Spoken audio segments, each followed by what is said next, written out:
एक युवक का शव घर के बगल में पेड़ पर फंदे से लटकता हुआ बरामद किया गया है। घटना गुरुवार की सुबह फुलबाड़ी 2 नंबर ग्राम पंचायत के पूटी मारी संलग्न बांग्ला बस्ती इलाके की है। मृतक युवक का नाम 28 वर्षीय राम प्रसाद है। सूत्रों के अनुसार राम प्रसाद राजमिस्त्री का काम करता था। घर पर उनके माता पिता, पत्नी और 2 बच्चे हैं। राम लगभग हर दिन शराब पीने का आदी था। कल रात भी राम प्रसाद नशे की लत में घर लौटा था, जिसे लेकर बीती रात हंगामा हुआ था। आज सुबह परिवार वालों को राम प्रसाद का शव घर के पास एक पेड़ पर लटका पाया, जिसके बाद इसकी सूचना एनजेपी थाने की पुलिस को दी।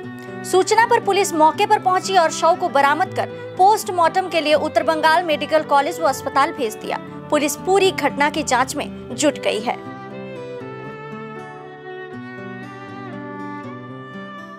এখানে দেখলাম আজকে আমাকে সকালে ফোন করা হলো, যে বললো যে এখানে একটু আসো, যে আমার এইটার বাড়ি থেকে ফোন করছে যে আমার ছেলেটা গলায় ফাঁস দিয়ে মারা গেছে।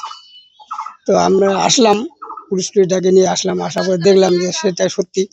দেখি বাড়ির বাইরে একটা গাছ আছে, সে কালী মন্দির আছে, সেই জায়গায় দেখি সেই গলায় ফাঁস দিয়ে ঝুলে আছে। কিরকম বয়স হবে? বয়স অনুমানিক 28-30 হবে।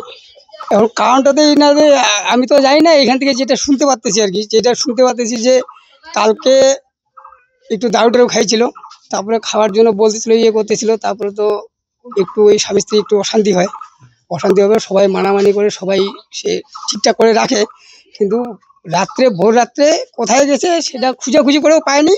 পরে ভোরবেলায় দেখে যে গাছের মধ্যে ওটা ঝুলে আছে বাড়ি বাইরে। পুলিশ এসে মেডিকেলে নিয়ে গেছে।